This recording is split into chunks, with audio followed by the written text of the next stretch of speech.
لله رب العالمين والصلاة والسلام على رسول الله وعلى آله وصحبه أجمعين ومن تبعهم بإحسان إلى يوم الدين. أشهد أن لا إله إلا الله وحده لا شريك له وأشهد أن محمدا عبده ورسوله. أما بعد، ہمارا درس چل رہا تھا کتاب التوحید کے چھٹا سبق تھا تفسیر کلمہ لا الہ الا اللہ. لا الہ الا اللہ کی گواہی دینے کا کیا مطلب ہے؟ کیا صرف زبان سے لا الہ الا اللہ کہہ دینے سے انسان مسلمان ہو جاتا ہے، یا لا الہ الا اللہ کہنے کے بعد ایک انسان کے اسلام میں داخل ہونے کی وجہ سے کچھ ذمہ داریاں عائد ہوتی ہیں؟ میں اس انداز میں اس کی ایک مثال دے سکتا ہوں کہ ایک آدمی اسکول میں کالج میں اپنے بچے کا نام لکھایا، نام لکھا لیا، آئیڈینٹی کارڈ بن گیا، سب کچھ ہو گیا، لیکن وہ کبھی اسکول میں اس کی اٹینڈنس نہیں آئی. تو کیا سال کے اخیر میں کو ایگزام میں بیٹھنے دیا جائے گا، مارک شیٹ دی جائے گی، اس کو اس اسکول سے پڑھا ہوا سمجھا جائے گا؟ نہیں سمجھا جائے گا، بلکہ اس کے لیے شرط ہوگی کتنا پرسنٹ اٹینڈنس کمپلسری ہے نا. ویسے ہی ایک انسان جب کلمہ لا الہ الا اللہ پڑھ لیتا ہے تو وہ مثال کے طور پر اسکول میں داخل ہو گیا. اب جملہ عبادتیں اس کی اٹینڈنس ہے، اور کچھ چیزیں ایسی ہیں جس کو قطعی نہیں کرنا ہے، کچھ چیزیں ہیں جو لازمی کرنا ہے. اگر وہ کرتا ہے تو وہ اسکول کے اندر مانا جاتا ہے، لیکن اگر ایسا نہیں کرتا ہے، اٹینڈنس میں کمی آ جاتی ہے تو اس کو ایگزام میں نہیں بیٹھنے دیا جاتا ہے. قیامت کے دن وہ مسلمان کی گروہوں میں داخل نہیں ہوگا. تو جس طرح سے ہر کام کے کچھ اصول ہیں، کچھ ضابطے ہیں، کچھ تقاضے ہیں، کچھ ڈیمانڈس ہیں، کچھ فنڈامنٹل ڈیوٹیز ہیں، اسی طرح سے اسلام میں داخل ہونے کے بعد بھی انسان کی کچھ ذمہ داریاں ہیں، کچھ ڈیوٹیز ہیں، اسلام کے کچھ ڈیمانڈس ہیں. جب تک وہ اس کو پورا نہیں کرے گا مسلمان نہیں کہلائے گا. جس میں پہلے نمبر پر جو آیت یہاں نقل کی گئی تھی وہ سورہ الاسراء کی آیت نمبر 17 نقل کی گئی، جس میں اللہ تعالیٰ نے فرمایا کہ مومن وہ ہیں جو اپنے رب کو پکارتے ہیں، یعنی اللہ کی عبادت کرتے ہیں. رب کو پکارتے ہیں یعنی دوسروں کو نہیں پکارتے، دوسرے کی عبادت نہیں کرتے، اپنے رب سے قریب ہونے کے لیے ذریعہ اختیار کرتے ہیں. عبادت اللہ سے قربت کا ذریعہ ہے. اب اللہ کے عذاب سے ڈرتے ہیں کیونکہ تمہارے رب کا عذاب اس قابل ہے کہ اس سے ڈرا جائے. یہاں ایک بات میں بتانا چاہتا ہوں جو آج میرے ذہن میں آئی ہے وسیلے کے سلسلے میں. اہل مکہ کے کفر، اگر اس پر آپ غور کریں گے تو آپ کو کیا ملے گا؟ آج ہم مختلف قسم کا شرک دیکھتے ہیں، مختلف قسم کا کفر دیکھتے ہیں، لیکن اگر آپ مکے کے مسلمانوں کے حالت کو پڑھیں گے تو آپ کو یہ بات نظر آئے گی کہ ان کے یہاں پر جو شرک تھا، ان کے یہاں جو کفر تھا وہ کیا تھا؟ وہ تو اللہ کی عبادت کرتے تھے. یہاں تک کہ اللہ تعالیٰ نے خود قرآن مجید میں بیان کیا کہ جب یہ مصیبت میں آتے ہیں تو خالص اللہ کو پکارتے ہیں، کشتی میں سوار ہو جائیں تو اللہ کو پکارتے ہیں. رسول اللہ صلی اللہ علیہ وسلم کی سیرت پڑھیں گے تو معلوم ہوگا جب رسول اللہ صلی اللہ علیہ وسلم بہت چھوٹے تھے تب ایک مرتبہ مکے میں بارش نہیں ہو رہی تھی، تو مکے والے سب خانہ کعبہ کے ارد گرد جمع ہوئے اور دعا کی. تو رسول اللہ صلی اللہ علیہ وسلم کے دادا عبد المطلب رسول اللہ صلی اللہ علیہ وسلم کو ساتھ لے کر کے آئے. اس کا مطلب رسول اللہ کتنے چھوٹے رہے ہوں گے؟ رسول اللہ صلی اللہ علیہ وسلم کے دادا کا انتقال جب ہوا تو رسول اللہ صلی اللہ علیہ وسلم کی عمر کتنے سال کی تھی؟ 8 سال. 6 سال میں ان کی والدہ کا انتقال ہوا تھا، 4 سال میں واپس لوٹے تھے حلیمہ سعدیہ کے گھر سے.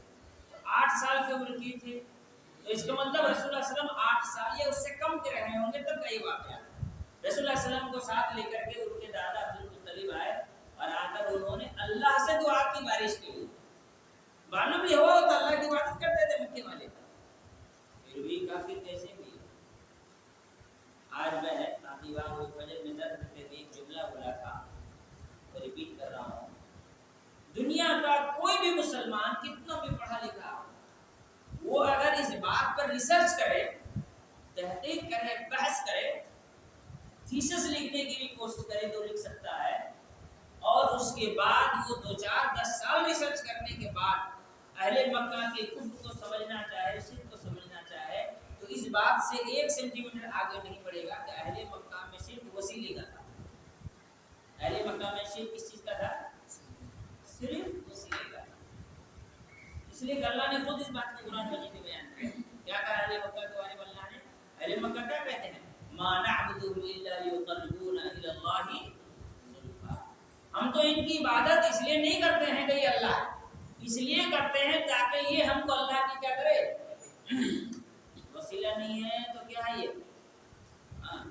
تو شرعی وسیلہ عبادت ہے، اللہ کے اسماء و صفات ہے، زندہ نیک انسان کی دعا ہے، زندہ انسان کی دعا نہیں، نیک انسان کی۔ کسی کافر و مشرک کی، یہودی نصرانی کی دعائیں نہیں چلیں گی، ہے نا؟ بہت سارے لوگ کیا کرتے ہیں، یہ لوگ کو پیسہ دیتے وقت اس لیے ڈر دیتے ہیں، ڈر کے مارے کہ ان کی دعا لگتی ہے، اور یہ سوچ کر دیتے ہیں کہ ان کی دعائیں لگتی ہیں، ہے نا؟ تو نیک انسان کی دعا یہ جائز وسیلہ ہے۔ اہل مکہ کے یہاں جو شرک تھا وہ صرف اور صرف وسیلے کا شرک تھا، وسیلے ہی کے شکل میں ان کے یہاں پر شرک آیا تھا۔ آج کلمہ پڑھنے والوں کے یہاں بھی یہی مصیبت ہے۔ اس میں تھوڑا سا یہ کرو، آواز بار بار پرابلم کر رہا ہے، آواز پرابلم کر رہا ہے، اس کا بیٹری گیا ہوا ہے تو اس میں دقت ہے۔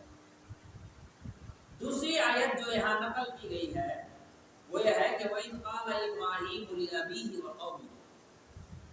عربی گرامر میں یا محدثین نے، مفسرین نے ایک بات کہی ہے کہ جب عربی زبان میں فعل ماضی سے پہلے اذ آئے، یعنی پاسٹ ٹینس یوز ہو اور اس سے پہلے کیا ہے، اذ، الف لام اذ، تو اس کا معنی ہوتا ہے اس سے پہلے اذکر پوشیدہ۔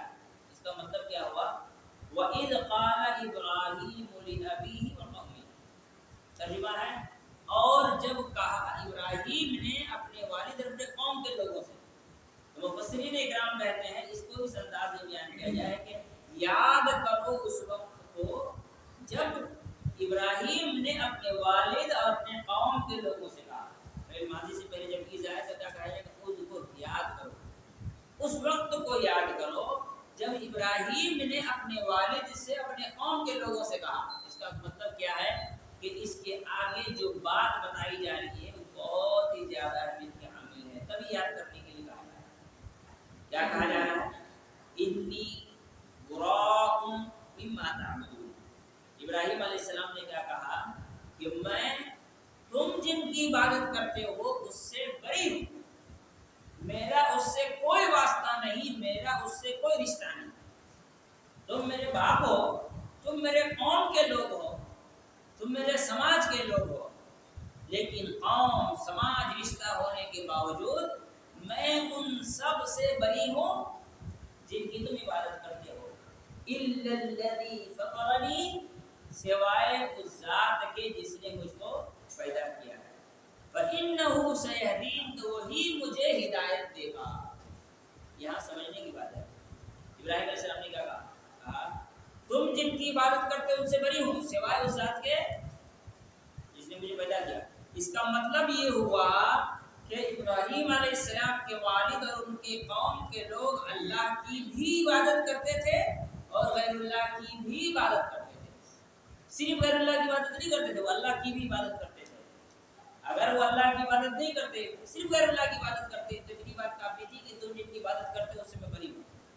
لیکن اگر یہ کہا جائے کہ تم جس کی عبادت کرتے ہو اس سے میں بری ہوں اور وہ اللہ کی بھی عبادت کر رہے ہیں تو برات اللہ سے بھی ہو گئی، اور نعوذ باللہ مومن کے لیے اللہ سے برات جائز ہے نہیں۔ یہی تو ایمان ہے کہ آدمی اللہ رب العالمین سے رشتہ جوڑے۔ اسی لیے کہا الا الذی فطرنی سوائے اس ذات کے جس نے مجھ کو پیدا کیا. فَإِنَّهُ سَيَهْدِينِ، قریب وہی مجھے راہ دکھائے گا، وہی مجھے سیدھے راستے پر چلائے گا، وہی مجھے میری رہنمائی کرے گا. معلوم یہ ہوا کہ ابراہیم علیہ السلام کے والد، ابراہیم علیہ السلام کی قوم کے لوگ اللہ کے ساتھ ساتھ غیر اللہ کی عبادت کرتے تھے، تو وہ کافر ٹھہرے، وہ مشرک ٹھہرے. تو کوئی اور انسان اگر اللہ کے ساتھ کسی اور کی عبادت کرے گا تو ایسی صورت میں وہ کافر مشرک ٹھہرے گا. خالص اللہ کی عبادت کرنی ہوگی تبھی جا کر کے وہ مومن ٹھہرے گا. تو کلمہ لا الہ الا اللہ کی گواہی دینے کا معنی یہ ہوا کہ اللہ کی عبادت ہو، دوسروں کی عبادت اس میں مل کر کے اس عبادت کو برباد نہ کرے. خالص اللہ کی عبادت، یہی ہے کلمہ لا الہ الا اللہ کی گواہی کا مطلب. اور یہ بات مسلمان کو اس لیے بتایا جا رہا ہے کیونکہ اسلام قبول کر لینے کے بعد بھی بہت سارے لوگ کیا کرتے ہیں، غیر اللہ کی عبادت کرتے ہیں اور خود کو مسلمان سمجھتے ہیں. میں ایک مثال ابھی ذہن میں آئی تو آپ کو دے رہا ہوں.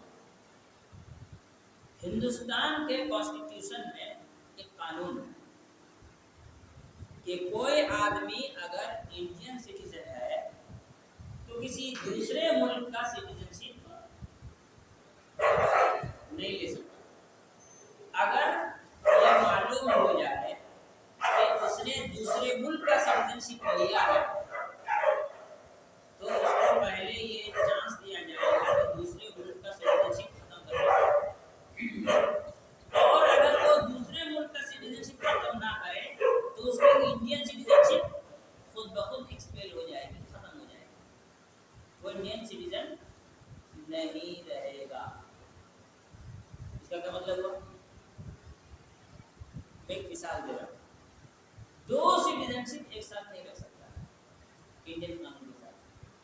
اسلام کا قانون یہ ہے کہ دو معبود ایک ساتھ نہیں رہ سکتے.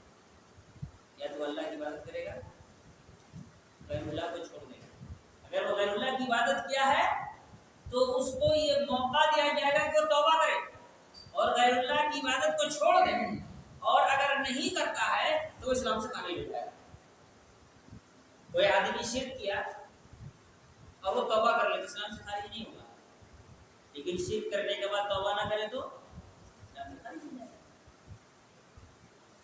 شرک کیا کسی نے مسلمان ہونے کے بعد تو فوراً مرتد ہوگا، قتل کیا جائے گا اس کو، اس کے بیوی بچوں کو سے الگ کیا جائے گا؟ نہیں، اس کو توبہ کرنے کے لیے مہلت دی جائے گی، موقع دیا جائے گا. اگر نہیں کرے گا توبہ تو پھر وہ اسلام سے خارج مانا جائے گا. اس کی سزا گردن زندگی ہے جہاں اسلامی حکومت ہے وہاں کے لیے.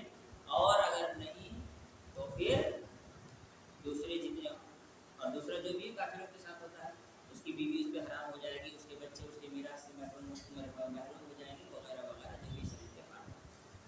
تو معلوم کیا ہوا، انسان اگر اللہ کی عبادت کرتا ہے ساتھ میں دوسروں کی عبادت کو مکس کرتا ہے تو وہ اسلام میں داخل نہیں مانا جائے گا. یہ اسلام کی بنیادی اور اہم ترین اصول ہے. مسلمان رہنے کے لیے ضروری کیا ہے؟ اللہ کی عبادت ہو، غیر اللہ کی عبادت نہ ہو. پھر آگے کہتے ہیں اللہ تعالیٰ نے ابراہیم علیہ السلام کے بارے میں کہا وَجَعَلَهَا كَلِمَةً بَاقِيَةً فِي عَقِبِهِ. اللہ کی عبادت ہو، غیر اللہ سے برات کا اعلان ہو، اس بات کو ابراہیم علیہ السلام نے اپنے آنے والے نسلوں کے لیے باقی رکھا. کیا مطلب ہوا؟ مطلب یہ ہوا کہ کسی بات پر اپنے اولاد کو، کسی راستے پر اپنے اولاد کو چلایا، کسی راستے پر اپنے اولاد کو چلایا. اور اسی راستے پر چلتے ہوئے یعقوب علیہ السلام، اسحاق علیہ السلام نے اپنے بیٹے یعقوب علیہ السلام کو اور یعقوب علیہ السلام نے اپنے سارے بچوں کو اسی راستے پر چلایا. کس راستے پر؟ یاد کرو اس وقت کو جب ابراہیم نے اپنے باپ اور اپنے رشتہ داروں سے، اپنے قوم کے لوگوں سے کہا کہ تم جس کی عبادت کرتے ہو میں اس سے بری ہوں سوائے اس کے جس نے مجھے پیدا کیا ہے. میرا رب ہے، اللہ ہے، وہی مجھے. سورہ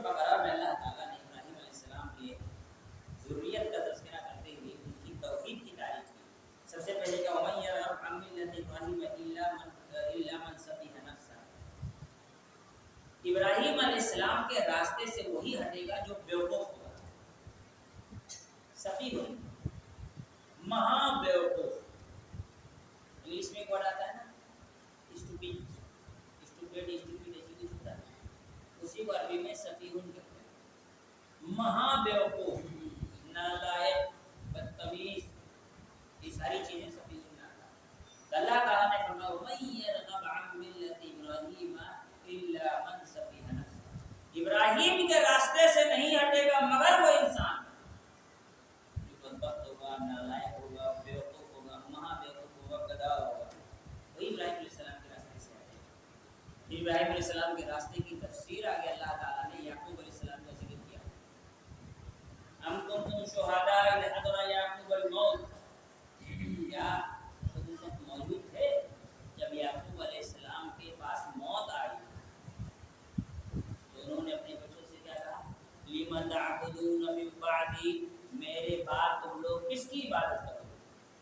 قالوا، یعقوب علیہ السلام کے بیٹے نے کیا کہا، نَعْبُدُ إِلَٰهَكَ وَإِلَٰهَ آبَائِكَ إِبْرَاهِيمَ وَإِسْمَاعِيلَ وَإِسْحَاقَ إِلَٰهًا وَاحِدًا وَنَحْنُ لَهُ مُسْلِمُونَ، ہم عبادت کریں گے آپ کے رب کی، آپ کے ابا ابراہیم، اسماعیل، اسحاق، ان کے رب کی ہم عبادت کریں گے، وَنَحْنُ لَهُ مُسْلِمُونَ، اور ہم اسی کی فرم برداری اختیار کریں گے، تابعداری اختیار کریں گے۔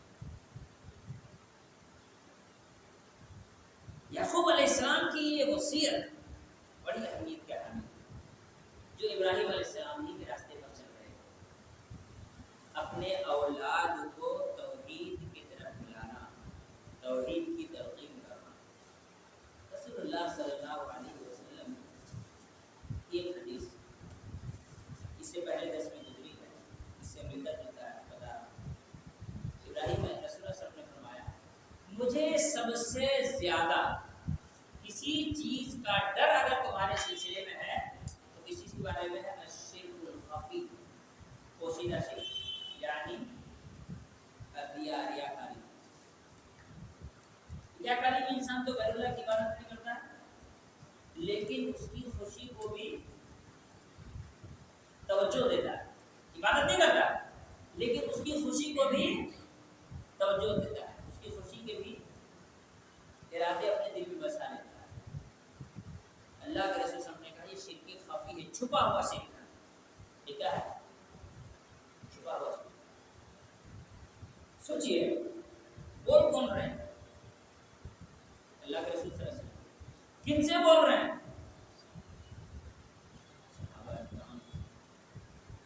صحابہ اکرام سے کہہ رہے ہیں کہ مجھے تم لوگوں کے بارے میں سب سے زیادہ جس چیز کا خوف ہے وہ ہے ریاکاری کا شرک خفی۔ سوچئے رسول اللہ صلی اللہ علیہ وسلم جو اپنے ہی زبان سے اپنے صحابہ کی تعریفیں کرتے ہیں اور اپنے صحابہ کو جنت کی بشارت سناتے ہیں، وہی کہہ رہے ہیں کہ مجھے ڈر لگتا ہے، مجھے خوف ہے۔ تو جب ان صحابہ اکرام کو لے کر رسول اللہ صلی اللہ علیہ وسلم کو اتنا زیادہ ٹینشن تھا تو ایسی صورت میں آج کے دن جن کا کچھ پتہ ہی نہیں ہے، ہم لوگوں کا ایمان کتنا ہے کہ اتنا ہے کچھ پتہ ہی نہیں، ان کا تو اتنا تھا، ہم لوگ کا اتنا بھی ہے کہ اتنا ہے پتہ نہیں ہے، کتنا زیادہ ڈرنا چاہیے۔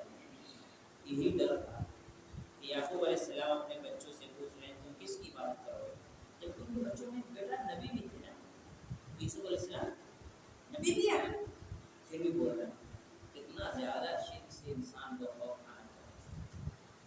ابراہیم علیہ السلام نے وَجَعَلَهَا كَلِمَةً بَاقِيَةً فِي عَقِبِهِ، اور اپنے ہی اس طریقے کو انہوں نے اس برات کو شرک سے اور اقرار کو توحید سے، توحید کا اقرار اور شرک سے برات، ان دونوں باتوں کو اپنے اولاد کو نہیں اسی راستے پر لعلہم یرجعون، تاکہ یہ لوگ اللہ کی طرف رجوع کریں، اللہ کی اطاعت کریں، اللہ کی طرف۔ پھر آگے کہا جا رہا ہے، ایک آیت سورہ توبہ کی ہے، اتخذوا احبارهم ورهبانهم اربابا، یہودیوں نے اپنے عالموں کو نصرانیوں نے اپنے بزرگوں اللہ کے علاوہ رب بنا لیا. احبار یہ حبر سے بات. حبر کا معنی ہوتا ہے اینٹ. حبر کا کیا معنی ہوتا ہے؟ اینٹ. اسی سے احبار. یہود کے علماء احبار کہلاتے کیونکہ ان کے پاس علم بہت تھا, نالج بہت تھا, بہت نالج تھا. موٹی موٹی کتابیں لکھتے تھے. کتاب لکھنے کے لیے انک چاہیے نا, تو اسی انک کی وجہ سے وہ احبار کہلاتے. اتنے بڑے عالم 100 کتاب لکھے, غلط بولیں گے. ارے یہودیوں نے 500 کتابیں لکھ رکھی تھی, غلط بولی بھی نہیں تھی. ہمارے یہاں پہ لوگ کرائٹیریا کیا اس کی بات کر رہے ہیں, علماء نے کی. ارے ان کے سینکڑوں کتابیں ہیں, انہوں نے جتنی کتاب لکھی تم نے زندگی میں پڑھی نہیں ہے. بات کرتے ہو اتنی کتابیں لکھنے والے غلط کیسے ہو سکتے ہیں؟ یہی یہودیوں کے حالات, یہی یہودیوں کے حالات. اس کا بیٹری چینج کرو تبھی ٹھیک ہوگا. یہی یہودی, ہاں کم کرنے سے ساؤنڈ نہیں آتا ہے اور بڑھانے سے ساؤنڈ کرتا ہے, اس لیے اس کی بیٹری خراب ہو گئی. تو یہودی علم تھا, نصرانی کے پاس علم نہیں تھا لیکن عمل تھا. اسی لیے بعض علماء نے کہا جس کے پاس علم نہ ہو اور عمل بہت زیادہ ہو وہ کس کے جیسے ہے؟ کرسچن جیسا ہے, نصرانی جیسا ہے. آپ دیکھیں گے نصرانی کی عبادت بہت ہے, آج بھی ان کے یہاں چرچوں میں محنت بہت ہے, خدمت قوم کی, دنیا کو فائدہ پہنچانے کی بہت. عیسائی جتنا لٹاتے ہیں نا اتنا کوئی نہیں لٹاتا. آپ کہیں گے ہندوستان کو تو لوٹ لیا. وہ ہندوستان میں آئے تھے عیسائیت کی تبلیغ کے لیے اور وہ کر کے گئے, لوٹا بھی ہے. لیکن آج دنیا میں وہ لوگ کتنا خرچ کرتے ہیں, یہود عیسائی تو اپنے یہاں دعوت تبلیغ میں کتنا خرچ کرتے ہیں, آپ کر نہیں سکتے ہیں, آپ سوچ نہیں سکتے اتنا وہ لوگ پیسہ خرچ کرتے ہیں. عیسائی عمل بہت ہے, علم نہیں ہے. یہودیوں کا علم بہت ہے, عمل نہیں ہے. اسی لیے علماء نے کیا کہا کہ جس کے پاس علم ہو لیکن عمل نہ ہو فقد تشابہ الیہود, وہ یہودی کے راستے پر چلا. اور رہبان, راہب, راہب ہے متقی. ہمارے دادا زندگی میں کبھی تہجد چھوڑے نہیں تھے. 10 سال کی عمر سے ہمارے دادا تہجد پڑھتے تھے, مرتے دن تک تہجد پڑھے. بہت زیادہ عبادت, بہت زیادہ علم کا ہونا, بہت زیادہ عبادت کا ہونا یہ معیار نہیں ہے. معیار ہے اللہ اور اس کے رسول کے موافق ہونا. ہمارے یہاں لوگ بہت بڑے عالم, بہت بڑے رائٹر, بہت بڑے مولانا تقریر کرنے والے, ان کی تقریر میں دیکھو لاکھوں لوگ آتے ہیں. طارق جمیل ہے نا, کتنے لوگ آتے ہیں, لاکھوں لوگ ان کی تقریر میں آتے ہیں. لاکھوں بھیڑ لگا کر کے لوگ ان کی تقریر سنتے ہیں. کیا بات کرتے ہیں. ایک آدمی, ایک پاکستان کے نالائق مر گئے, اسحاق جھالوی, انجینئر مرزا کا شیخ الاسلام. انجینئر مرزا کا, انجینئر مرزا ہمیشہ اس کو شیخ الاسلام کرتا ہے. شہزادہ ابوبکر کو گالیاں دی ہیں, شہزادہ عمر کو گالیاں دی, ان کے بارے میں جھوٹ پھیلایا, جس نے رسول اللہ صلی اللہ علیہ وسلم کے سامنے گستاخی کی ہے. ہاں, قادیانی کے بارے میں جب بات کی تو اس نے رسول اللہ صلی اللہ علیہ وسلم کے ترک کے بارے میں کہا, غلط باتیں کہی. اسحاق جھالوی, اس کے بارے میں کسی نے واٹس ایپ فیس بک پہ لکھا, یہ بہت غلط آدمی ہے, ان کی تقریر نہیں سننی چاہیے. ایک آدمی کہا انہوں نے جتنی دین کی خدمت کی آپ زندگی میں نہیں کر سکتے. کیا خدمت کی ہے؟ تقریریں کی ہے, ڈیبیٹس کیے ہیں, ہے نا. لاکھوں لوگ سننے آتے تھے, لاکھوں لوگ کا سننا, تقریر کرنا, ڈیبیٹ کرنا یہ معیار نہیں ہے حق ہونے کی. حق ہونے کی معیار کیا ہے؟ اللہ اس کے رسول کے تابع ہونا, صحابہ کے طریقے پر ہونا. اور رہبان ہوں, ان کے رہبان کن کے؟ نصرانیوں کے. علم کس کا؟ یہودیوں کے یہاں بہت, عمل بہت زیادہ ہے. کس کے یہاں؟ نصرانیوں کے یہاں. کبھی پہلی رکعت نہیں چھوٹتی ہے, ساری زندگی تہجد پڑھتے ہیں. یہ غلط کیسے ہو سکتے ہیں؟ پہلے تو تھا نا حاجی صاحب غلط کیسے ہو سکتے ہیں. میرے مزاج ہے ہندوستان میں، ارے میں نے حاجی صاحب کا شکل پہ دیکھا، ان کے لیے حاجی صاحب وہی مل رہا ہے، وہی صحیح۔ ہمارے گاؤں دیہات میں پہلے کوئی حج کر گیا تو ان کو خطبہ دینے چڑھا دیتے تھے، عالم کو بیٹھو حاجی صاحب خطبہ دیں گے، اور خطبہ دیتے تھے، اور الٹا سلٹا جو بھی میں وقت رہتے تھے حاجی صاحب خطیب ہو جاتے تھے۔ آج بھی بہت سارے گاؤں دیہات میں حاجی صاحب میں غلط کیسے ہیں، مسئلہ کسے کو جو حاجی صاحب، آج بھی گاؤں دیہات میں بہت سارے جگہ سے انہوں نے عبادت کر لی اور انہوں نے کتابیں لکھ دی، اللہ تعالیٰ نے کہا کہ ان لوگوں نے ان کو اپنا رب بنا لیا۔ عدی بن حاتم تائی کے بیٹے آئے، اللہ کے رسول صلی اللہ علیہ وسلم سے کہا کہ اللہ نے قرآن میں یہ آیت نازل کی ہے، سمجھ نہیں آیا کیوں؟ اللہ نے کہا کہ ان کو رب بنا دیا، وما كنا نعبدهم، ہم تو ان کی عبادت کرتے ہی نہیں تھے۔ اچھا یہ بات بتاؤ، وہ کسی چیز کو حلال کہتے تھے تو مانتے تھے؟ کہا ہاں۔ کہا وہ کسی چیز کو حرام کہتے تھے تو مانتے تھے؟ کہا ہاں۔ تو کہا یہی تو عبادت کرنا ہے، ان کی عبادت ہو، یہی تو ان کی عبادت ہے۔ کیا مطلب ہوا؟ مطلب یہ ہوا پہلی دو آیت ہے، پہلی دو آیتوں میں کیا ہے؟ اللہ کی عبادت ہو، غیر اللہ کی عبادت نہ۔ عبادت کا تصور کیا ہے؟ دعا، نماز، حج، زکات۔ یہ کہا گیا شریعت میں حلال و حرام کا اختیار اللہ کے علاوہ کسی کو دینا یہ بھی عبادت ہے۔ دین کے معاملے میں کسی کو اپنی مرضی سے بولنے کا حق دینا یہ بھی عبادت کرنا ہے، کیونکہ حلال و حرام کا مالک کون ہے؟ اللہ۔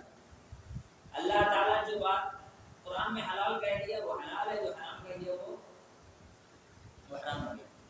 یہ رسول اللہ صلی اللہ علیہ وسلم کو بتایا، جو حلال ہے وہ حلال ہے، جو کہا حرام ہے وہ حرام ہے، رسول اللہ صلی اللہ علیہ وسلم نے بتایا۔ اب آج کی تاریخ میں اپنی مرضی سے کوئی کسی چیز کو حلال کہہ دے، کوئی کسی چیز کو حرام کہہ دے، تو ایسی صورت میں اگر اللہ اور اس کے رسول کی بات کے موافق ہے تب تو بچ گیا، لیکن شریعت کے خلاف کسی چیز کو حلال و حرام کا فتویٰ دیتا ہے تو وہ رب ہونے کا دعویٰ کرتا ہے، کیونکہ حلال و حرام اس کے ہاتھ میں ہے،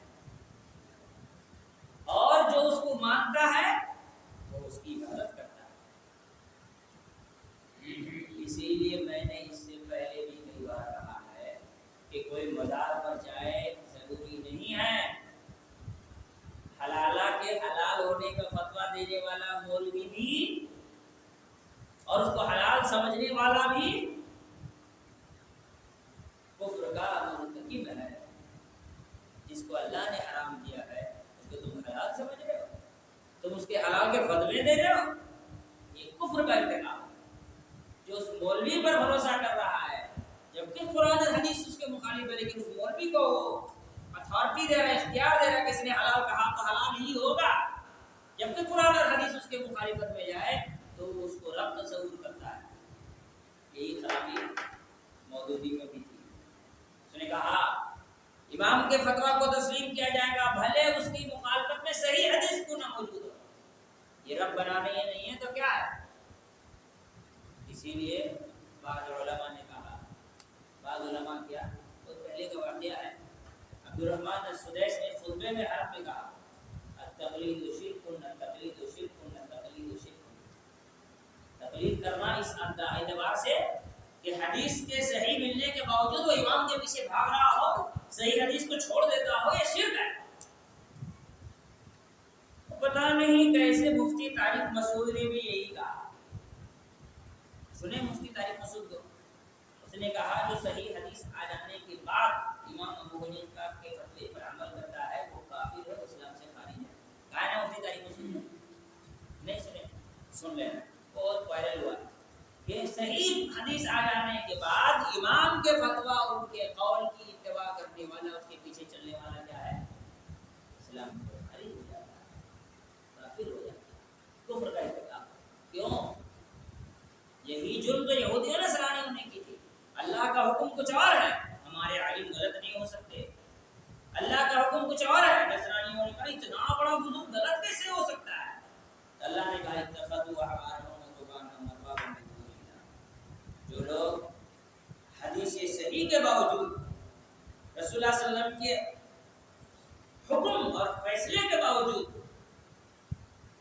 اللہ تعالیٰ کے فیصلے کے باوجود اپنے کسی بزرگ امام اور عالم کے پیچھے بھاگتے اس حدیث کی مخالفت کرتے ہوئے وہ کسی حدیث کسی آیت کی کیٹیگری میں آتے ہیں. اسی لیے اللہ تعالیٰ نے کہا قرآن مجید میں فلا وربک لا یؤمنون حتی یحکموک فیما شجر بینہم ولا یجدوا فی قلبہم حرجا مما قضیت ویسلموا تسلیما. فلا وربک آپ کے رب کی قسم, اللہ تعالیٰ قسم کھا کے کہتا ہے لا یؤمنون وہ انسان مومن ہو ہی نہیں سکتا ہے حتی یہاں تک کہ یحکموک فیما شجر بینہم آپس کے اختلافات میں وہ آپ کی باتوں کو, آپ کو, آپ کی حدیثوں کو, آپ کی سیرت کو, آپ پر اترنے والی کتاب کو, آپ کے عادات اطوار اور اقوال کو فیصلہ کرنے والا فیصل حاکم جج نہ بنا لے. ولا یجدوا فی قلوبہم حرجا اور اپنے دل میں کوئی تنگی نہ محسوس کرے کس سلسلے میں فیما قضیت جس میں آپ نے فیصلہ سنا دیا ویسلموا تسلیما اور سارے تسلیم خام نہ کرے. حدیث آ گئی رفع دل کرنا ہے لیکن اس کے دل میں حرج ہے, قبول کرنے کو تیار ہے, اس کا ایمان مکمل نہیں ہے, وہ ادھورا ایمان والا ہے کیونکہ اس نے رسول اللہ صلی اللہ علیہ وسلم کے فیصلے کو اپنے لیے فیصلہ نہیں سمجھا, رسول اللہ صلی اللہ علیہ وسلم کے عمل کو یعنی رسول اللہ صلی اللہ علیہ وسلم کے ذات کو اپنے اوپر فیصل, اپنے اوپر حاکم, اپنے اوپر جج نہیں تصور کیا تو انسان کا ایمان مکمل نہیں ہے, صحیح درست نہیں ہے. جس کا ایمان صحیح ہو درست رہا ہو کیا اس کا ایمان اس کو جنت میں لے کے جا سکتا ہے؟ ایسا کوئی تصور کر سکتا ہے؟ اس کے بعد دو آیتیں اور ہیں انشاءاللہ, بلکہ ایک آیت اور ایک صحیح مسلم کی حدیث ہے. اگلے درس میں اس کو کریں گے. اللہ تعالیٰ سے دعا